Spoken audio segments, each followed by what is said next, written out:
नमस्कार दोस्तों, स्वागत है आप सभी साथियों आज के इस वीडियो में आरआरबी ग्रुप डी एग्जाम 2025 के लिए स्पेशली मोस्ट एक्सपेक्टेड क्वेश्चंस देखेंगे। पूरे 100 क्वेश्चन, जिसमें 50 क्वेश्चंस आपको करंट अफेयर्स के करवाएंगे और 50 क्वेश्चंस साइंस के करवाएंगे। साइंस के बिल्कुल एनसीईआरटी ओरिएंटेड जिन जिन टॉपिक से क्वेश्चंस आपका पेपर में बन रहा है, जो जो टॉपिक से क्वेश्चंस पूछ रहा है रेलवे, वही टॉपिक आपको करवाएंगे, चाहे वो करंट अफेयर्स का हो और साइंस का हो। साइंस के सारे क्वेश्चंस मैंने 9th और आपके 10th के एनसीईआरटी के लिए हैं, क्योंकि वो जो पूछा जा रहा है आपको पढ़ना भी वही है ना। और करंट अफेयर्स के बहुत ही इंपॉर्टेंट क्वेश्चंस जैसे आपके पेपर में पूछे जा रहे हैं। ये मोस्ट एक्सपेक्टेड क्लास है आपके रेलवे ग्रुप डी के लिए, जिनका पेपर अभी 5, 8, 9, 10, 11, 12, 14, 15, 16 दिसंबर को है। यानी हम कह सकते हैं कि जिनका पेपर अभी बाकी है उनके लिए बहुत ही इंपॉर्टेंट सेशन है, तो आपको कंप्लीट देख लेना है। साथियों, इन क्वेश्चनों को देखना ही है। इससे पहले भी जितनी क्लासेस आपको करवाए हैं वो सारा देख लेना, ठीक है। करंट अफेयर्स का मैंने मैराथन तो आपको करवा ही दिए हैं, उसी से सारे क्वेश्चंस आपका बन रहा है। 666 क्वेश्चन आपको एक ही वीडियो में करवा दिए थे, वो सब आप जरूर देखना। और बाकी ये जो एक्सपेक्टेड आपको डेली करवा रहे हैं, ये तो आपको देखना ही है।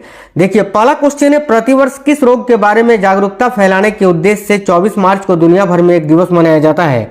तो साथियों, प्रत्येक वर्ष 24 मार्च को कौन सा दिवस मनाया जाता है? देखिए, टीबी दिवस मनाया जाता है। विश्व टीबी दिवस, यानी टीबी रोग के बारे में जागरूकता फैलाने के उद्देश्य से दिवस मनाया जाता है। तो option number B correct answer हो जाएगा, टीबी। नेक्स्ट क्वेश्चन है, प्रतिवर्ष किस तारीख को भारत के 3 बहादुर क्रांतिकारियों यानी भगत सिंह, शिवराम राजगुरु और सुखदेव की याद में शहीद दिवस मनाया जाता है? तो देखिए, प्रतिवर्ष किस तारीख को भारत के 3 बहादुर क्रांतिकारियों भगत सिंह, शिवराम राजगुरु और सुखदेव की याद में शहीद दिवस मनाया जाता है? Option number A right answer है साथियों, 23 मार्च को। अगला क्वेश्चन है, हाल ही में किस भाषा के प्रसिद्ध लेखक विनोद कुमार शुक्ला को 59वां ज्ञानपीठ पुरस्कार मिला है? तो अभी 59वां ज्ञानपीठ पुरस्कार किसको मिला है? पहली बात तो आपको यही याद रखना है, विनोद कुमार शुक्ला जी को। और ये किस भाषा के प्रसिद्ध लेखक हैं? तो देखिए, करेक्ट आएगा ऑप्शन नंबर ए, हिंदी भाषा के। ये क्वेश्चंस आपके डायरेक्ट आपको पेपर में देखने को मिलेंगे। बहुत इंपॉर्टेंट क्वेश्चन है। वीडियो को आप लोग लाइक जरूर कर देना साथियों, क्योंकि देखिए, आपके लिए दिन रात मेहनत करते हैं और बेस्ट कंटेंट रात रात भर जाग कर आपके लिए जो है ना बनाते हैं। साथियों, इस वीडियो के नीचे आप कमेंट बॉक्स में ये कमेंट जरूर कर दीजिए, आपका पेपर कब है और किस शिफ्ट में है। जिन्होंने अपना सीटी देख लिया है और जिनका नहीं भी आया है, वो भी आप हमें जरूर बताना वीडियो के नीचे कमेंट बॉक्स में कमेंट करके। देखिए, नेक्स्ट क्वेश्चन है, हाल ही में कौन इंटरनेशनल ओलंपिक कमेटी यानी आईओसी की प्रथम महिला अध्यक्ष बनी है? तो इंटरनेशनल ओलंपिक कमेटी की प्रथम महिला अध्यक्ष क्रिस्टी कोवेंट्री को बनाया गया है। करेक्ट आंसर है option number C, Christy Coventry. अगला क्वेश्चन है, कौन व्यक्ति हाल ही में महाराष्ट्र राज्य के सर्वोच्च नागरिक सम्मान महाराष्ट्र भूषण 2025 के लिए चुने गए हैं? तो देखिएगा, इनमें से कौन व्यक्ति हाल ही में महाराष्ट्र राज्य के सर्वोच्च नागरिक सम्मान महाराष्ट्र भूषण 2025 के लिए चुने गए हैं? करेक्ट आंसर है Ram Sutar.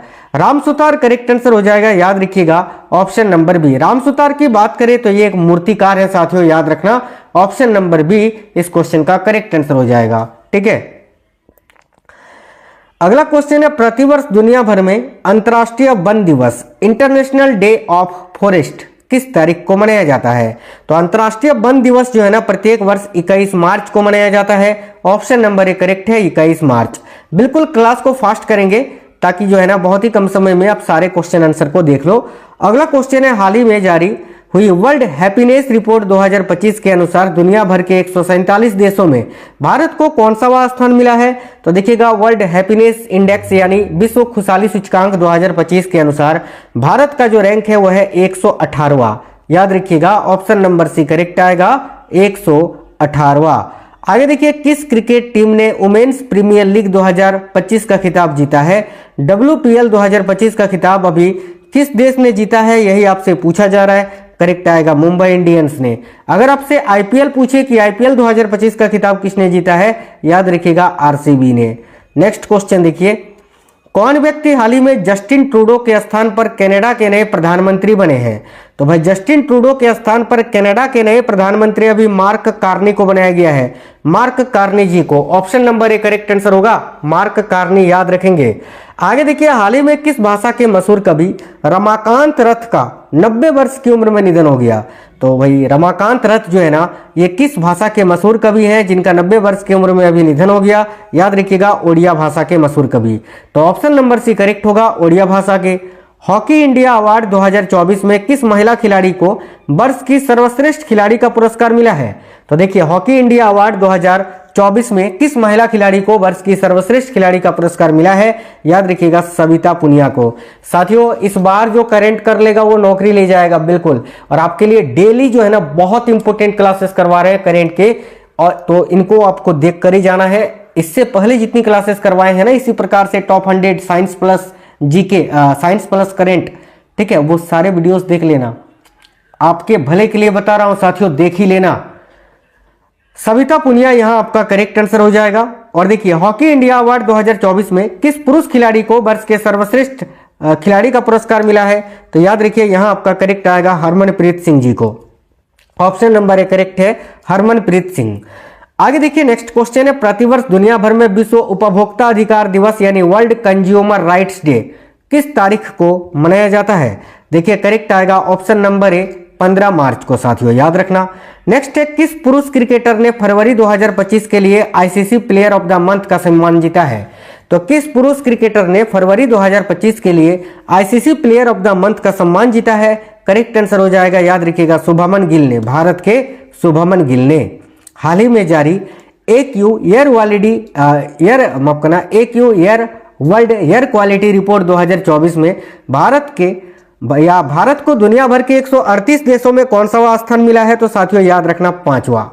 Option number B correct answer हो जाएगा। इस सूची में सबसे प्रदूषित या पहला स्थान किसको मिला है? तो चाड को। याद रखना, चाड एक कंट्री है।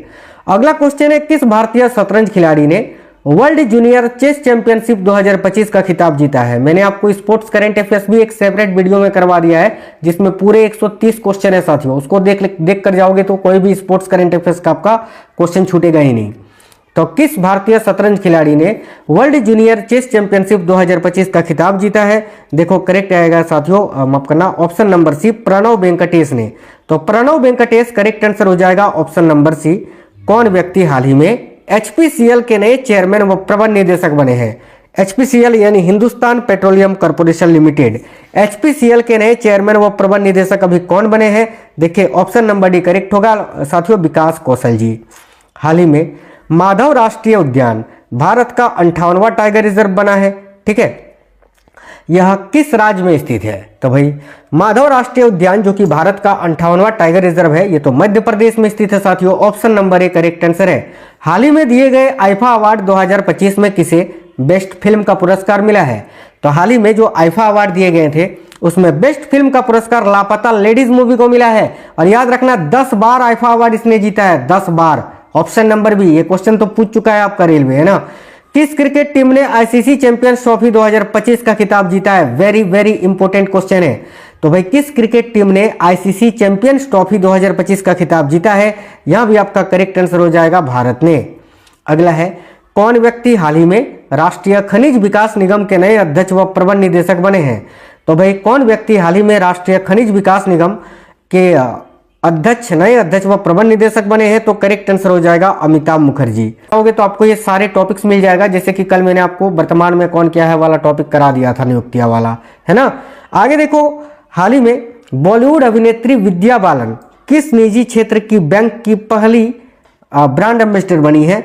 तो हाल ही में बॉलीवुड अभिनेत्री विद्या बालन किस निजी क्षेत्र के बैंक की पहली ब्रांड एम्बेसडर बनी है? देखिए, करेक्ट आएगा फेडरल बैंक की। ऑप्शन नंबर सी करेक्ट है साथियों, फेडरल बैंक की। प्रतिवर्ष दुनिया भर में किस तारीख को अंतर्राष्ट्रीय महिला दिवस मनाया जाता है? देखिएगा, बहुत इंपॉर्टेंट क्वेश्चन है। तो प्रतिवर्ष 8 मार्च को महिला दिवस मनाया जाता है साथियों। तो ऑप्शन नंबर सी करेक्ट होगा, 8 मार्च। हाल ही में कौन भारत की प्रथम महिला विधि सचिव बनी है? Very very important. तो भारत की प्रथम महिला विधि सचिव अभी कौन बनी है? Anju Rathi Rana. Option number A right answer है, अंजू राठी राणा। हाल ही में किस खेल से संबंधित भारतीय खिलाड़ी शरत कमल ने खेल से संन्यास की घोषणा की है? तो शरत कमल का संबंध साथियों टेबल टेनिस से था, जिन्होंने अभी संन्यास ले लिया है, जो कि भारत के मशहूर टेबल टेनिस प्लेयर है। अगला है, कौन व्यक्ति हाल ही में आरबीआई के नए कार्यकारी निदेशक बने हैं? तो आरबीआई के कार्यकारी निदेशक के रूप में किनको नियुक्त किया गया है? देखिए, करेक्ट आएगा अजित रत्नाकर जोशी जी को। यानी राइट आंसर है option number C, Ajit Ratnakar Joshi. अगला है हाल ही में यामांडू ओरसी किस दक्षिण अमेरिकी देश के नए राष्ट्रपति बने हैं? तो यामांडू ओरसी जो है ना किस दक्षिण अमेरिकी देश के नए राष्ट्रपति बने हैं? याद रखिएगा उरुग्वे के। करेक्ट आएगा साथियों ऑप्शन नंबर बी उरुग्वे के। कौन व्यक्ति हाल ही में भारत के नए रक्षा लेखा महानियंत्रक यानी CGDA बने हैं? तो भारत के नए रक्षा लेखा महानियंत्रक आपको मयंक शर्मा नहीं याद, देखिए मयंक शर्मा अभी आपको याद नहीं रखना है, अभी मयंक शर्मा के जगह पर नए बन गए ना विश्वजीत सहाय, याद रखना मयंक शर्मा के जगह पर जो है ना अभी विश्वजीत सहाय, ये नाम आप याद रखिए विश्वजीत सहाय, ठीक है। विश्वजीत सहाय जो है ना साथियों अभी भारत के नए CGDA यानी रक्षा लेखा महानियंत्रक बने हैं। इनसे पहले कौन थे? तो मयंक शर्मा थे। अभी आपको करंट याद रखना है ये, चलिए इसको मैं काट देता हूं, विश्वजीत सहाय, आप ये नाम याद रखना। आगे देखिए हाल ही में ऑस्कर अवार्ड 2025 दिए गए जिन्हें प्रतिवर्ष किस क्षेत्र में दिया जाता है? तो ऑस्कर पुरस्कार सिनेमा के क्षेत्र में दिया जाता है। याद रखना इस बार 2025 में एक मूवी है साथियों अनोरा, ठीक है। इस मूवी ने एक साथ 5 ऑस्कर जीता है, तो याद रखना आपसे पूछा जा सकता है। किस क्रिकेट टीम ने हाल ही में रणजी ट्रॉफी 2024-25 का खिताब जीता है? Very very very very important question, 100% लिख के ले लो, मैं गारंटी के साथ बोल सकता हूं आने वाले शिफ्टों में ये क्वेश्चन पूछा जाएगा। ध्यान से देखना, करेक्ट आंसर हो जाएगा विदर्भ। विदर्भ करेक्ट आएगा ऑप्शन नंबर डी। आगे देखिए नेक्स्ट क्वेश्चन है कौन व्यक्ति हाल ही में भारतीय प्रतिभूति और विनिमय बोर्ड यानी सेबी के नए अध्यक्ष बने हैं? ये सारे क्वेश्चन 100% आपके पेपर में आने वाले क्वेश्चन हैं। ध्यान से देखिएगा, कौन व्यक्ति हाल ही में भारतीय प्रतिभूति और विनिमय बोर्ड यानी security exchange board of India SEBI के नए अध्यक्ष बने हैं? Tuhin Kanta Pandey ji. Option number D correct answer है। प्रतिवर्ष पूरे भारत में राष्ट्रीय विज्ञान दिवस किस तारीख को मनाया जाता है? तो विज्ञान दिवस की बात करें तो प्रत्येक वर्ष 28 फरवरी को मनाया जाता है। विज्ञान दिवस काफी फेमस है, तो इसका थीम आपसे पूछा जा सकता है। तो याद रखना इस वर्ष 2025 के विज्ञान दिवस का थीम था विकसित भारत के लिए विज्ञान और नवाचार में वैश्विक नेतृत्व के लिए भारतीय युवाओं को सशक्त बनाना। नेक्स्ट है कौन व्यक्ति हाल ही में जर्मनी के नए चांसलर बने हैं? तो भाई जर्मनी के नए चांसलर कौन बने हैं साथियों? याद रखिएगा Frederick Merz. Option number B correct answer हो जाएगा फ्रेडरिक मर्ज। प्रतिवर्ष पूरे भारत में केंद्रीय उत्पाद शुल्क दिवस सेंट्रल एक्साइज डे, ये किस दिन एक्साइज डे है ना, तो देखिएगा कब मनाया जाता है साथियों सेंट्रल एक्साइज डे? तो याद रखिए करेक्ट आंसर आपका हो जाएगा 24 फरवरी को, ऑप्शन नंबर सी। हाल ही में रेखा गुप्ता दिल्ली की अब तक की कौन सी भी महिला मुख्यमंत्री बनी है? तो याद रखना रेखा गुप्ता अभी दिल्ली की मुख्यमंत्री बनाई गई हैं और कितनवीं? तो याद रखिएगा चौथी। इस बार दिल्ली में बीजेपी ने जीत हासिल की थी, याद रखना। कौन व्यक्ति हाल ही में भारत के नए मुख्य चुनाव आयुक्त बने हैं? तो ज्ञानेश कुमार जो कि भारत के 26वें मुख्य चुनाव आयुक्त बने हैं, याद रखिएगा। नेक्स्ट है कौन व्यक्ति हाल ही में वर्ष 2025-26 के लिए ICAI के नए अध्यक्ष बने हैं? करेक्ट आएगा चरणजोत सिंह नंदा जी। नेक्स्ट है प्रतिवर्ष दुनिया भर में विश्व रेडियो दिवस वर्ल्ड रेडियो डे किस तारीख को मनाया जाता है? साथियों प्रतिवर्ष दुनिया भर में विश्व रेडियो दिवस ये 13 फरवरी को मनाया जाता है, याद रखेंगे सभी। ऑप्शन नंबर भी करेक्ट है 13 फरवरी को। हाल ही में माधवन कुट्टी जी किस निजी क्षेत्र के बैंक के नए मुख्य अर्थशास्त्री बने हैं? तो देखिए माधवन कुट्टी जी जो है ना हाल ही में किस निजी क्षेत्र के बैंक के नए मुख्य अर्थशास्त्री बने हैं? करेक्ट आएगा साथियों केनरा बैंक के, ऑप्शन नंबर ए करेक्ट है। हाल ही में जारी करप्शन प्रिकवेशन इंडेक्स 2024 में दुनिया भर के 180 देशों में भारत को कौन सा स्थान मिला है? याद रखिएगा 96वां स्थान। वेरी वेरी इंपॉर्टेंट क्वेश्चन है, पूछ चुका है, फिर से रिपीट होगा ये क्वेश्चन, क्योंकि अभी पेपर आपका लंबा है तो जाहिर सी बात है कि पेपर रिपीट होंगे, ठीक है। ये ऑप्शन आप काट दीजिए। अभी आपको करंट अभी नवंबर 2025 तक अपडेटेड बताना है आपको। तो हाल ही में RBI ने रेपो रेट में, ठीक है, 0.25% की कमी की है, जो अब घट कर कितनी हो गई है? देखिए साथियों वर्तमान में रेपो रेट दर 5.50% है, आपको ये याद रखना है, ठीक है। हाल ही में किस राज्य की सरकार ने भारत की पहली आर्टिफिशियल इंटेलिजेंस यूनिवर्सिटी बनाने की घोषणा की है? देखिए बहुत इंपॉर्टेंट क्वेश्चन है, करेक्ट आएगा महाराष्ट्र ने, ठीक है। किस राज्य की सरकार ने भारत की पहली AI यूनिवर्सिटी बनाने की घोषणा की है? तो महाराष्ट्र ने। हाल ही में किस खेल से संबंधित खिलाड़ी सिमोना हालेप ने खेल से संन्यास लेने का ऐलान किया है? तो सिमोना हालेप का संबंध साथियों टेनिस से है, ऑप्शन नंबर सी राइट होगा टेनिस। हाल ही में वाट डी वेबर किस यूरोपीय देश के नए प्रधानमंत्री बने हैं? देखिए वाट डी वेबर जो है ना ये किस यूरोपीय देश के नए प्रधानमंत्री बने हैं? करेक्ट आएगा साथियों बेल्जियम के। ऑप्शन नंबर भी करेक्ट है, बेल्जियम। हाल ही में ग्रैमी अवार्ड्स 2025 दिए गए, जिन्हें किस क्षेत्र में योगदान हेतु दिया जाता है? तो ग्रैमी अवार्ड्स जो है ना प्रत्येक वर्ष संगीत के क्षेत्र में दिया जाता है साथियों। प्रतिवर्ष 4 फरवरी को दुनिया भर में किस रोग के बारे में जागरूकता फैलाने के उद्देश्य से एक दिवस मनाया जाता है? तो 4 फरवरी को प्रतिवर्ष विश्व कैंसर दिवस मनाया जाता है, याद रखिएगा। किस क्रिकेट टीम ने हाल ही में आईसीसी अंडर 19 वुमेन्स टी20 वर्ल्ड कप 2025 का खिताब जीता है? क्वेश्चन पूछ चुका है, फिर से रिपीट होगा, याद रखना। करेक्ट आंसर हो जाएगा भारत ने साउथ अफ्रीका को हराकर। कौन व्यक्ति हाल ही में नागरिक उड्डयन सुरक्षा ब्यूरो के नए महानिदेशक बने हैं? देखिए करेक्ट आएगा राजेश निर्वाण। ऑप्शन नंबर बी यहां आपका करेक्ट हो जाएगा। प्रतिवर्ष किनकी पुण्यतिथि पर पूरे भारत में 30 जनवरी को शहीद दिवस मनाया जाता है? करेक्ट आएगा साथियों महात्मा गांधी जी के पुण्यतिथि पर। नेक्स्ट है, हाल ही में किस शहर को असम राज्य की दूसरी राजधानी के रूप में घोषित किया गया है? देखिए असम राज्य की दूसरी राजधानी के रूप में डिब्रूगढ़ को घोषित किया गया है। ऑप्शन नंबर ए करेक्ट होगा साथियों, याद रखेंगे सभी साथी, डिब्रूगढ़ यहां करेक्ट आंसर होगा।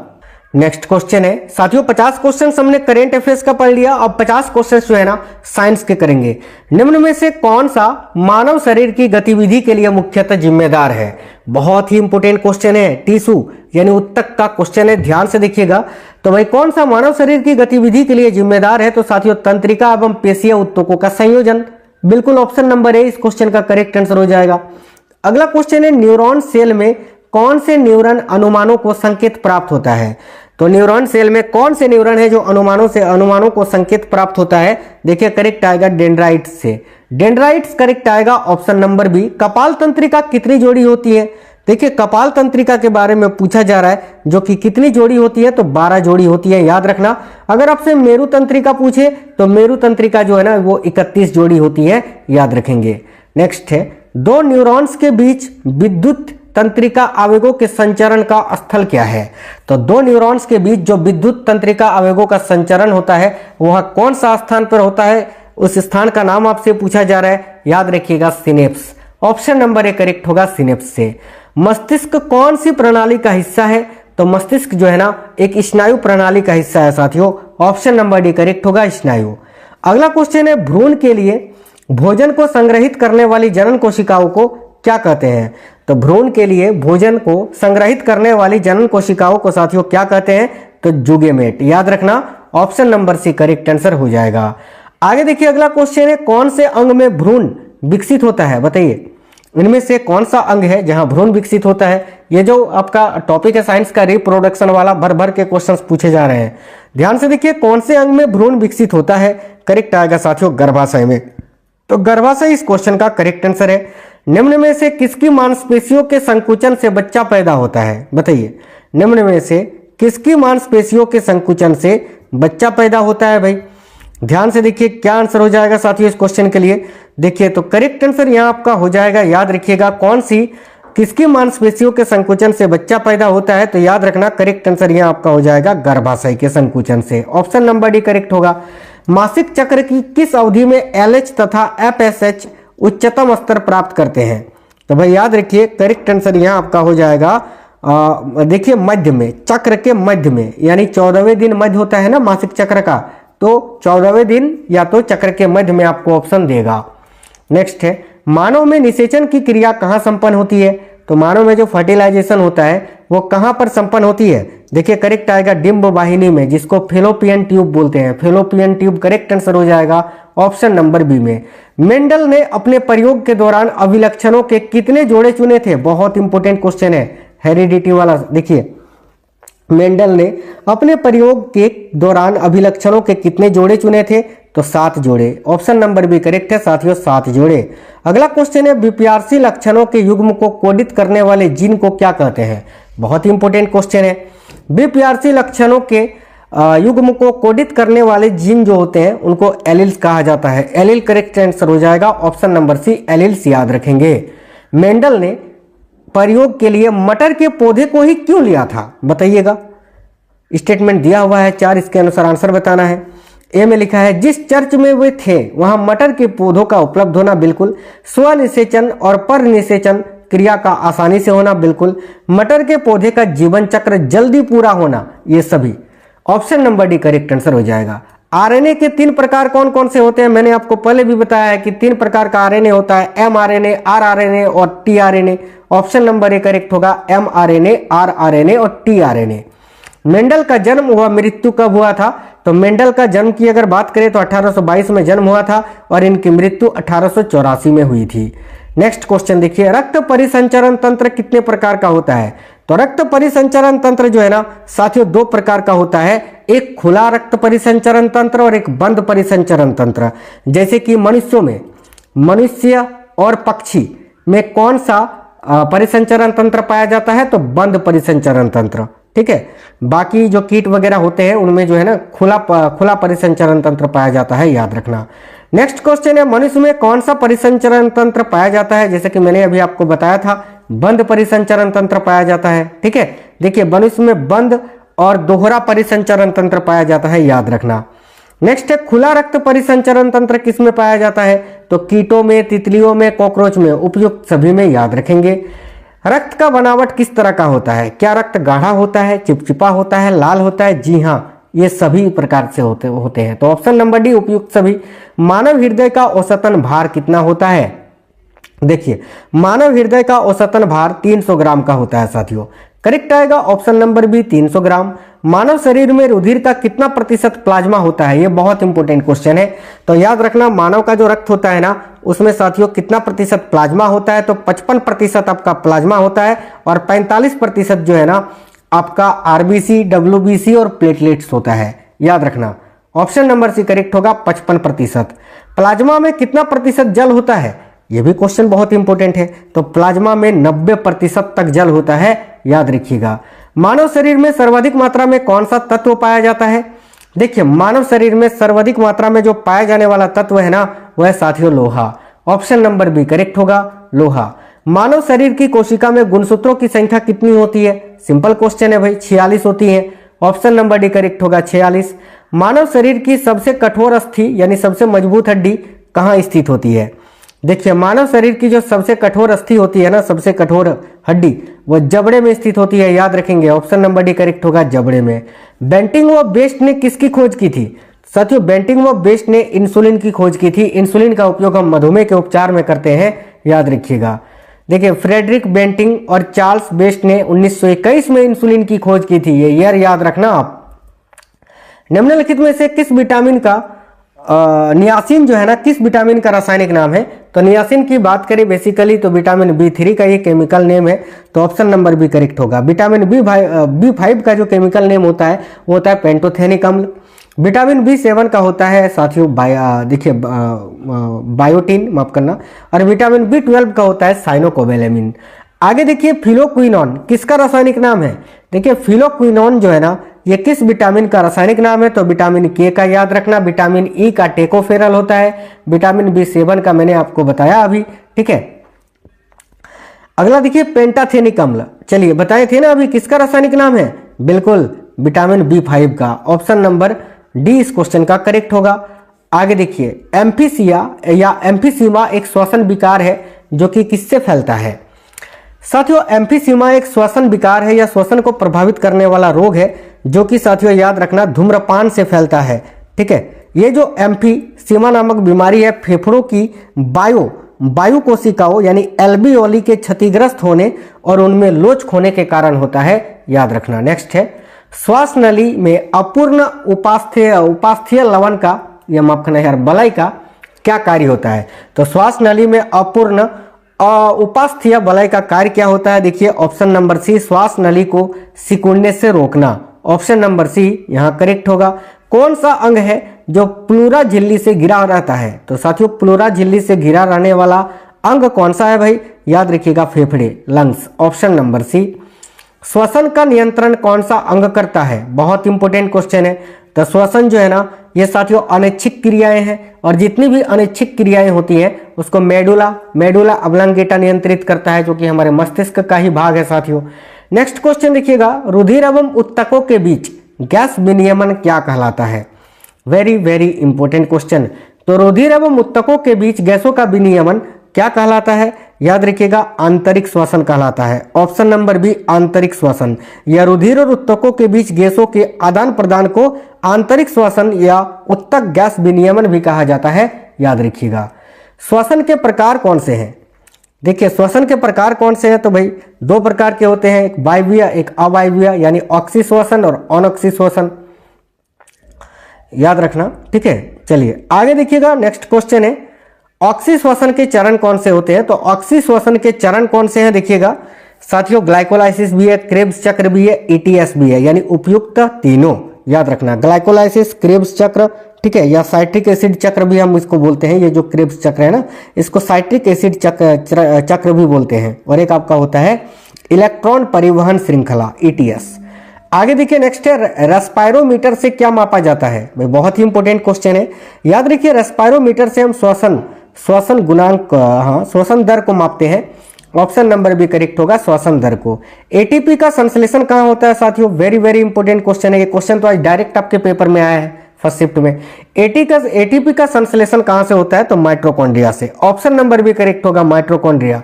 ग्लूकोज का पायरुविक अम्ल में विघटन क्या कहलाता है? यानी ग्लूकोज जब पायरुविक अम्ल में विघटित हो जाता है तो उसे क्या कहते हैं? इसको ईएमपी पाथ कहते हैं साथियों, ठीक है। देखिए ग्लूकोज का पायरुविक अम्ल में विघटन ईएमपी पाथ यानी ग्लाइकोलाइसिस कहलाता है। यह कोशिका द्रव्य यानी साइटोप्लाज्म में होने वाली एक प्रक्रिया है साथियों, याद रखना। अगला क्वेश्चन है मनुष्य की तंत्रिका तंत्र को प्रमुख रूप से कितने भागों में बांटा गया है? तो देखिए मनुष्य का जो तंत्रिका तंत्र है ना, इसको मुख्य रूप से दो भागों में बांटा गया है। एक साथियों सीएनएस यानी सेंट्रल नर्वस सिस्टम, और एक होता है आपका पीएनएस यानी पेरिफेरल नर्वस सिस्टम। आइए आपको बता देते हैं। देखो केंद्रीय तंत्रिका तंत्र एक आपका हो गया, इसमें मस्तिष्क और रीढ़ की हड्डी शामिल होती है। और जो परिधीय तंत्रिका तंत्र होती है ना, पेरिफेरल नर्वस सिस्टम, इनमें नसें शामिल हैं जो केंद्रीय तंत्रिका तंत्र, मस्तिष्क और रीढ़ की हड्डी और शरीर के बाकी हिस्सों के बीच संचार करती है। क्वेश्चन है मस्तिष्क के क्रेनियम में हड्डियों की संख्या कितनी होती है? तो मस्तिष्क के क्रेनियम में हड्डियों की कुल संख्या साथियों 8 होती है, याद रखना। Option number C. आज मैंने साइंस के साथियों बायोलॉजी के क्वेश्चंस लिए थे। जिन जिन टॉपिकों से सबसे ज्यादा क्वेश्चंस पूछे जा रहे हैं बायोलॉजी के, उन टॉपिक्स को मैंने आज कवर करा था करेंट अफेयर्स के साथ। बाकी आमतौर पर मैं आपको फिजिक्स, केमिस्ट्री, बायोलॉजी तीनों कराता हूं, लेकिन आज जो है ना केवल इस क्लास में बायोलॉजी लिए थे। अगला जो आएगा उसमें मिक्स ही रहेगा। देखिए मस्तिष्क एवं मेरुरज्जु कौन से तंत्रिका तंत्र में आते हैं? तो मस्तिष्क और मेरुरज्जु की बात करें ना, तो ये केंद्रीय तंत्रिका तंत्र में आते हैं। सेंट्रल नर्वस सिस्टम में मैंने अभी आपको बताया था। वह जंतु कौन सा है जिसमें न्यूरॉन पाया जाता है परंतु मस्तिष्क अनुपस्थित होता है? बताइए इनमें से कौन सा जंतु है जिसमें न्यूरॉन तो पाया जाता है लेकिन मस्तिष्क नहीं? हाइड्रा। Option number A. साथियों हाइड्रा किस विधि से प्रजनन करता है? याद रखना बडिंग मेथड से, मुकुलन विधि से। चलिए नेक्स्ट क्वेश्चन देखिए, क्रेनियम क्या है? तो भाई देखिएगा क्रेनियम जो है ना, अभी मैंने बताया था 8 हड्डियां होती है इसमें। तो क्रेनियम है क्या? तो वह ढांचा जिसमें मस्तिष्क सुरक्षित रहता है। नेक्स्ट क्वेश्चन, किस लॉब के कारण हम सुन सकते हैं? वेरी वेरी इंपॉर्टेंट क्वेश्चन है, तो याद रखना टेम्पोरल लॉब। टेम्पोरल लॉब के कारण जो है ना हम सुन सकते हैं साथियों। आगे देखिए जीव द्रव्य किनसे मिलकर बना होता है? जीव द्रव्य यानी प्रोटोप्लाज्म। बताइए प्रोटोप्लाज्म किससे मिलकर बनता है? तो कोशिका द्रव्य, केंद्रक द्रव्य, अन्य कोशिकांग, उपयुक्त तीनों से मिलकर बनता है। एक कोशिकीय जीव का उदाहरण कौन सा है? देखिए ये जो है ना अमीबा, यूग्लिना, पेरामीशियम, ठीक है, लिस्मेनिया, ये सभी एक कोशिकीय जीव का ही उदाहरण है। तो option number D correct answer हो जाएगा, उपयुक्त तीनों। ठीक है साथियों, जो एक कोशिकीय जीव होते हैं ना, याद रखना बाइनरी फिजन यानी द्विखंडन विधि से अपना जो है ना प्रजनन करते हैं, ये आपको याद रखना है।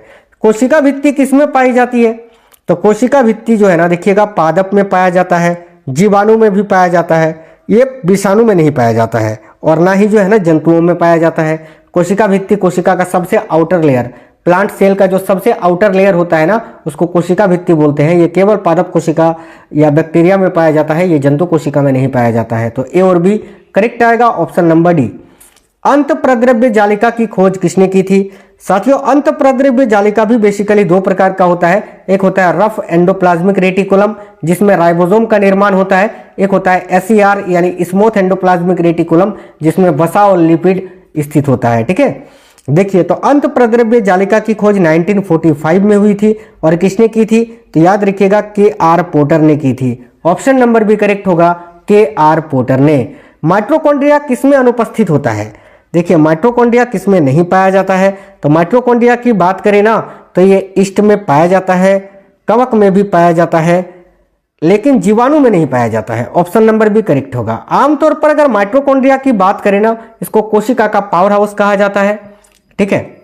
और देखिए माइटोकॉन्ड्रिया जो है ना प्रोकैरियोटिक कोशिकाओं जैसे बैक्टीरिया और कुछ विशेष प्रकार की यूकैरियोटिक कोशिकाओं में जो है ना ये पाया जाता है साथियों, याद रखना, ठीक है। तो साथियों क्लास आपको कैसा लगा है आप लोग कमेंट बॉक्स में जरूर बताना, और जो मैंने आपसे पूछा आपका पेपर कब है और किस शिफ्ट में है कमेंट बॉक्स में जरूर बताइए। इससे पहले जो क्लासेस आपको करवाए हैं वो आपके लिए देखना बहुत ज़्यादा जरूरी है। आज मैंने साइंस वाले सेक्शन में जो 50 क्वेश्चन साइंस जो मैं आप तो आमतौर पर आपको फिजिक्स केमिस्ट्री और बायोलॉजी तीनों कराता हूँ, आज मैंने बायोलॉजी ही लिया था, ठीक है। तो वीडियो को लाइक जरूर करना, दोस्तों के साथ शेयर करना, कमेंट बॉक्स में बताइएगा क्लास आपको कैसा लगा है। साथियों मिलेंगे नेक्स्ट वीडियो में। जय हिंद, वंदे मातरम।